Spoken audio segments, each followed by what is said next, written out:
during this crisis is that, everybody's recognized that, you can just stand on your own.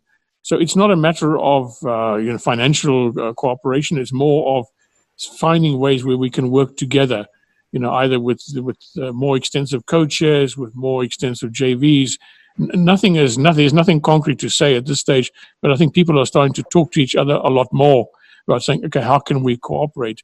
Does it make sense, as an example, that we all fly one particular route and compete with each other on one particular route, and everybody's suffering equally? So that's more what I was saying. And it's nothing really concrete to say at this stage, and the time will come when we can say something. But I think every airline in the world is now looking for ways to see how they can make their operation more efficient, and save their airline, save their jobs, save their critical people, and also to enhance tourism.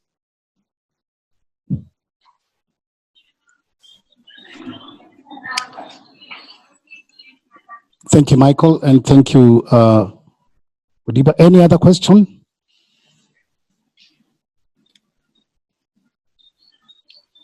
That's Gerald and I. Could you please then ask a question, Gerald? Hello, good morning. Can you hear me? Loud and clear. Okay. I have a couple of questions. One, a while back, KQ was to retire some of your aircraft, and I would like to know what plans do you have in acquiring new ones and when? And then the second question is in regards to cargo.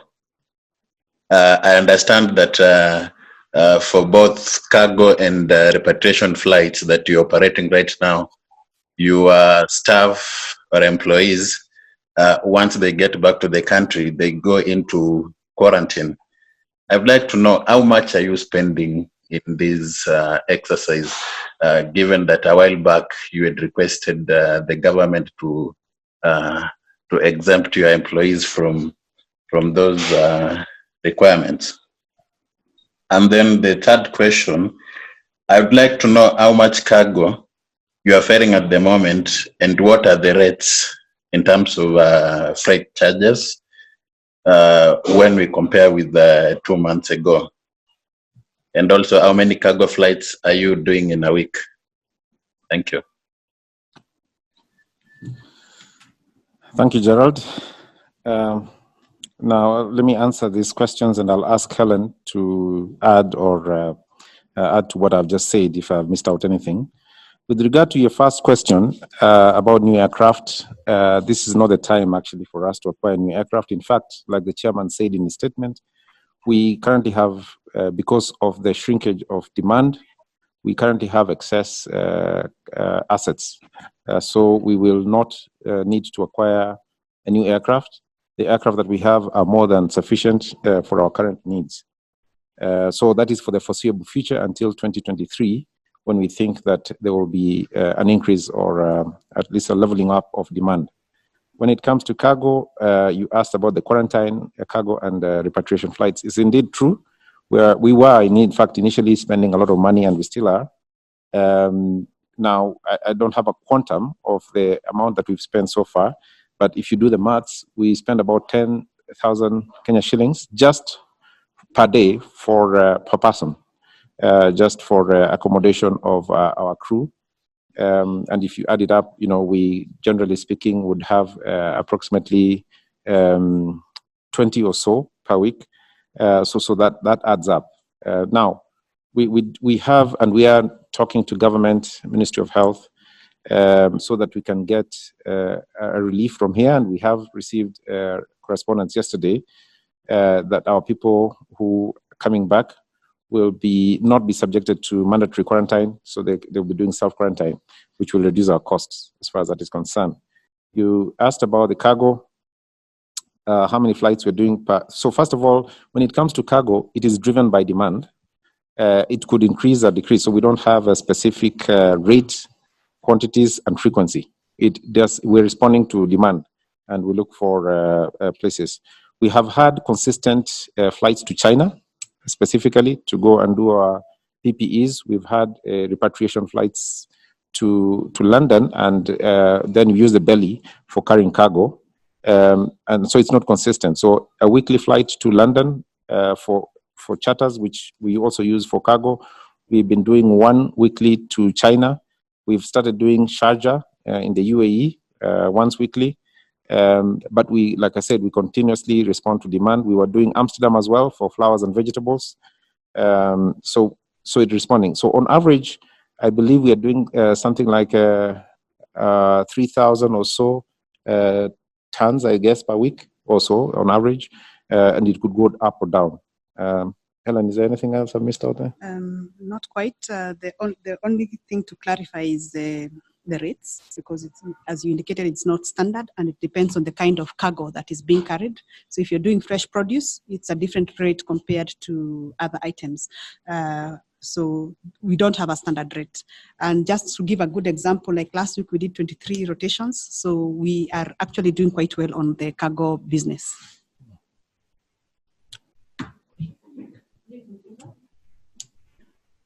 Right. Now, question from Nick Mudibo. Nick Mudibo, please ask a question. Nick Mudimba here from CGT in Africa again. And my question goes to the human capital perspective. And this one directed to the pilots. And you know very well they are licensed, and most of them have to operate within proficiency tests, mostly maximum of 6 months. So in regards to safety, as Kenya Airways, I understand most pilots haven't gone through their proficiency tests. And of course, so many licenses right now are not renewed because of travel. Most of the simulators are actually outside the country. And what are you doing about it? Because now I think priority here is safety, because now you had mentioned you'll be starting flights in June. So what's being done about it so that at least can bring back the confidence of the frequent flyer? Yes, so indeed, that's true. Of course, for us as well, the important thing is safety. Now, we've been working very closely with the regulator, KCAA, not just us, all airlines, and again, not airlines only in Kenya, but globally, because this is a global problem. And the most affected type of aircraft is Embraer, the E190, because like you said, we don't have the simulator in Nairobi. We actually use the Johannesburg one. We do have the simulator for the Boeing 737. And for the big wide body, as you know, like we've said before, we've been flying. And we have negotiated with KCAA in terms of alternative proficiency scoring. They have given us the necessary exemptions after categorizing the risks involved. And this is a global practice of ensuring that our pilots, like you said, remain current and can fly safely. So we are confident that with all the risks that we mitigated, including discussions with KCAA, the pilots themselves, and the alternative proficiencies that we have instituted, they should be okay to fly. We will not allow the ones that have not had sufficient hours to continue operating. We, in particular, are looking how to ensure that the Embraer pilots can get the alternative means of certification, so that they can be operating once we start flying. We have a few of them who are still current and who can continue operating, but a large majority of them, we will need to find ways and means of bringing them into currency. So I think that would be the response to that. Thank you. So I'll first take Omar Mohammed from Reuters. You have a question, Omar.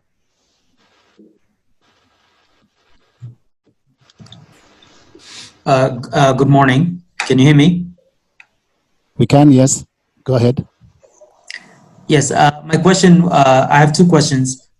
First, how will this coronavirus crisis shape the company's renationalization plan?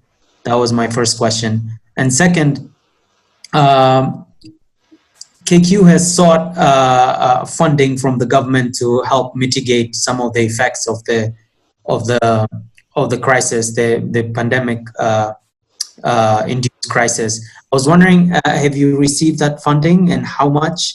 And finally, can you tell us how much has the airline lost the grounding of flights in Kenya? Thank you very much. Okay, let me take the first two questions. On how does the coronavirus affect the nationalization? I think all I can say right now, it is delayed it by probably the equivalent amount, probably two or 2.5 months. We were ready to go to Parliament a month or so ago. So the process will still continue. So we are still submitting the bill to Parliament. Parliament will still debate it. Hopefully Parliament will approve it during this session, and then we will continue. So it just delayed it by a few months. So we wanted to be completed in August. We probably will complete now a little bit later than that. It's a complex process. It's not just it's not just nationalization. It's a process of how do we deal with the minority shareholders, the bank shareholders. All that still has to be finalized and concluded. And of course, it's quite difficult to do it without face-to-face meetings. So I think the process is ongoing. It's probably just delayed by, I would say, maybe two months or so. On the government funding or support from the government, yes, it's true. We have asked the government for support like every other airline in the world. This morning, even we heard that KLM is probably going to hear today, and we've heard that many airlines have got a bailout. We are not at the moment at liberty to say where we are. This is obviously very sensitive. The government has many other priorities. The virus and dealing with the virus is probably the most important one. So I think it's just at some point when we are ready to announce, if we have something to announce, we will announce it, but not at this stage. Alan? Yes. Yeah, with regard to how much we've lost, now we're estimating, of course, we don't have the full picture of how much we have lost, but our estimates is that since January to date, we probably lost, in terms of revenue, around about $100 million, in excess of $100 million, which is about 10 billion Kenya shillings. We think when we estimate to the end of the year, we think we will lose probably between 400 and 500 million dollars, which is about 40 to 50 billion Kenya shillings. Again, we don't know how that will look like because this is unprecedented, but that's what we are projecting. I think just to add to what Alan has said, our job in the board, the job of the management, is to be ready to resume flying as soon as we can to try to mitigate these losses, because obviously there's a limit to how much losses you can carry and continue to be a going concern. So, our plea right now is can we start flying as soon as possible, even if it is at reduced level, but any flights that we have, commercial flights, will help us a lot. So our plea really is to be allowed to fly, to open the skies as soon as possible so we can start earning revenue. We can bring tourists to Kenya, which are in dire need, probably more impacted than us. So this will be very important. And also, I think, bring business meetings back to Kenya, hotels to open, create more jobs, bring people back into work. I think there's a limit to how many virtual meetings you can do. And I think many of you probably in the media, many of us certainly, there's a limit to how much business can be conducted virtually. So I think it's really important for us to be able to open the skies as soon as possible. Thank you. James Asande, Chinua News Agency. James Asande, go ahead with your question. Thank you so much. Sometime last year, the former CEO had hinted awaiting board approvals on the new route to Dancing Airport in Beijing, as well as the slot allocation. I just want to know if it ever materialized, and when do you intend to start flying into the new route? Thank you. I didn't quite hear the question clearly, but I think it was about flight to Beijing. Yeah. So so at this moment we have suspended our expansion in response to COVID-19 effect. So we will not be opening new routes for at least for the next 2 years because we obviously are not in the financial state to invest in a new route. So that we will be communicating in the near future, but not for the next at least foreseeable future. So we'll not be expanding.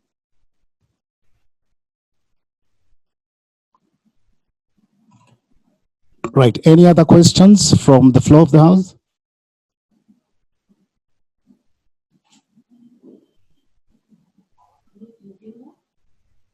Is it?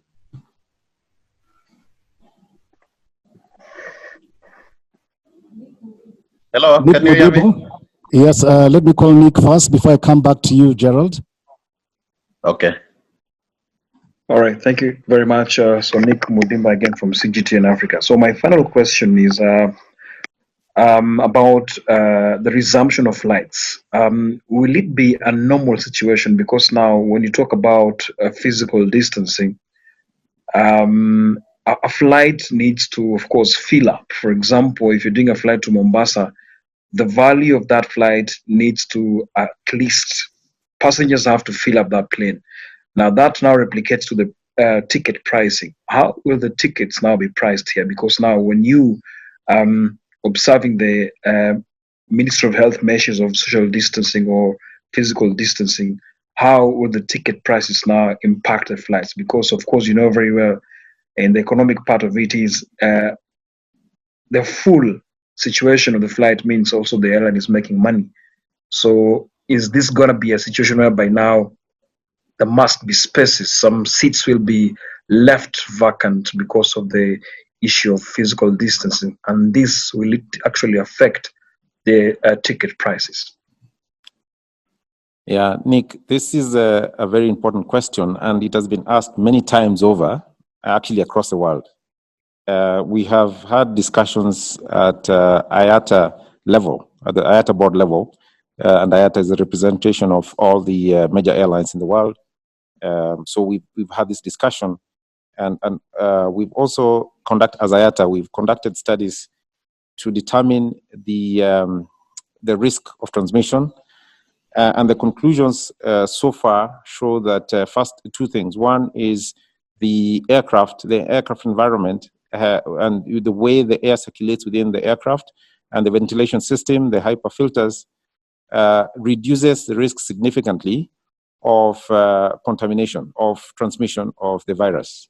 And so we, as IATA and also as Kenya Airways, will not be doing the physical distancing on aircraft because there's little scientific proof that there's an extra risk of transmission. In addition to that is exactly what you said. If we do the physical distancing, which is neutralizing the middle seat, it is going to become uneconomical and viable to fly. In fact, the air ticket will increase by between 60 to 100%, which will make it impossible for us to be able to operate, and not just us, the airline industry, to operate. So for those reasons, and also for the fact that we are going to introduce measures that will reduce the risk of transmission, including the wearing of masks and reduction of contact between passengers and also between crew and passengers, regular sanitization of the aircraft, and so on and so forth, we will therefore mitigate the risk of transmission. So for those reasons, we will therefore not be doing physical distancing. And I dare say a large majority, in fact, if not most airlines will not implement that kind of measure. Thank you. So I'll go back to Gerald and I of Business Daily. Gerald. During investors briefing, you mentioned that there are some routes that will be suspending, others will be cancelling, and on the other routes you will reduce frequencies. I would like to know, as you prepare to open very soon, how have you come up with the route plan for all those that I've mentioned? And then secondly, it's on I'm following up on my previous question in regard to acquiring new aircraft. I would like to know if there are any of your aircraft that you are retiring at the moment. Thank you. Okay. We just take the first one. All right. Yeah, on the route, I think this is still subject to a board approval and also some more fine tuning. So I think we're not ready to indicate at this point publicly what we are going to do. But I think the overall answer to your question is that we will start flying cautiously and selectively, and it won't be the same routes. It won't be the same frequency or routes as before. But we're still to finally decide and to publicize which of those routes are There are some pretty obvious ones, I think. But I think what Alan will, and maybe Alan will answer more in full. But the thing is, we have to be very careful how we answer and how we start flying. So if we start flying, say in July, which we hope for very much, it will be very carefully and selectively. Alan, do you want to try and answer? Yeah, no, you've answered it. All I would say is that all the responses to these questions is with the assumption that we'll start flying in July, including the estimates that I gave earlier on. So we are hoping that we'll start flying in July, like the chairman has said. I will also add to say that we will be responsive to the market because these are all unprecedented situations. So we will respond to the market in terms of frequency. And yes, like chairman says, we are still having discussions at board level to get a final nod on the frequency and the routing. But yes, we've done it. To answer your question, it's just going through the final approval stages of that route. Now, in terms of new aircraft, whether we are retiring any, it's actually linked to the first answers. Again, same thing, need to go through board approvals. Yes, we have identified, what would probably be our need in terms of aircraft. We have identified which ones in particular would be suitable for our new network. But these ones will go through board approval, and then we will be able to make announcements in the near future.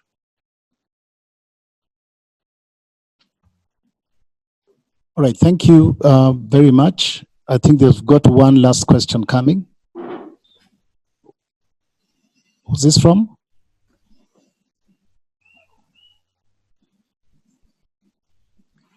Okoth, could you please ask your question, Okoth? Hello, can you hear me? Can hear you clearly. Yes, just one quick one. I was wondering with the coronavirus and the prices for jet fuel, how is the situation like? How are you dealing with the movements in terms of fuel prices, and how has it affected your bottom line? Okay. Okoth, if you could tell us your media house, please.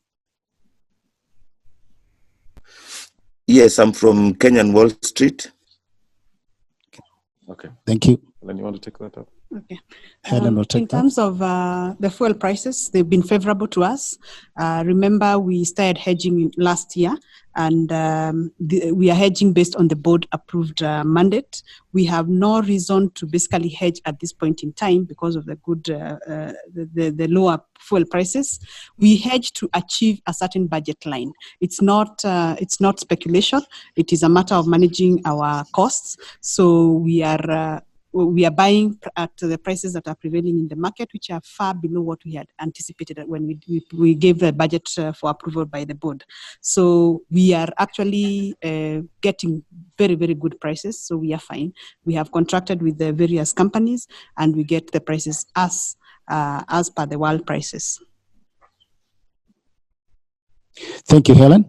So I think we'll come to the end now of the press session. And I'd just like to ask Alan if you've got any few words to say to the media, and then for Michael, our chairman, to close. Yeah, I mean, for us, we've mentioned it before, we are working extremely hard to come out of this crisis a much better airline. So we take this as an opportunity for us to tighten up the screws and to spruce up areas where we think we need to improve on. In particular, we are looking at how to improve our customer support, how to improve our efficiencies in terms of on-time performance, continue enhancing our safety record, continue making sure that our staff are motivated and uplifted, and then come up with the most compelling proposition to the market. And we think that coronavirus, with all the issues it has brought, it has also given us an opportunity to reflect. We are optimistic, particularly when we get government support and the support of all our stakeholders, particularly our customers, that we will come out stronger. So I'm optimistic about this airline, and with the energy that is behind it, including the staff who have worked extremely hard and continue to do so, that we will come out stronger. We are in a difficult position. This is, of course, a fact. We are in a really tight situation, but we think that we have been given an opportunity to rethink and to remodel this airline, and we are optimistic that we'll come out stronger. I think probably I should lead off from that at a good point. I think, as Alan said, this has been a crisis for us, but it's been an opportunity for us to reflect. But I think what I would like to say as chairman of the board is my gratitude to the staff of Kenya Airways. We are going through an extremely difficult time. As you probably know, most of this, if not all of the KQ staff have taken a pay cut, unpaid leave, things like that. And everybody's hanging together, holding together in the interest of the airline. And I think our gratitude must go to the management team sitting here, the management team who are not here, and to the staff of KQ for being there and still continuing to have faith in us. Of course, as Alan said, we've made some flights, but they're not enough. But thank you to the crews and who also staffed those flights.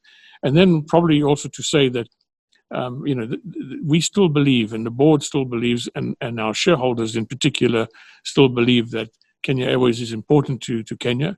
It's a strategic asset of Kenya. It brings viable business. It places Nairobi firmly on the business hub for Africa, and we need to maintain and make sure that Kenya Airways is there to help reinforce that Nairobi as the business hub for Africa. And all of our work external to, other than the airline, externally with the shareholders, with the public, with the parliament, is to make sure that Kenya Airways comes out of this much stronger and ready to play its role as the strategic asset of Kenya and to contribute to the GDP. This is really, really important. And obviously everybody knows that the tourism industry has suffered incredibly badly during this time, and we must play our part to help resurrect the tourism industry when the time comes. So thank you for that. And thank you to the media, I must say, for your positive support. It's not always, we don't always say that, but in this particular case, over the last few months or 6 months or so, I think we've had very positive support from the media as a whole in reporting positively and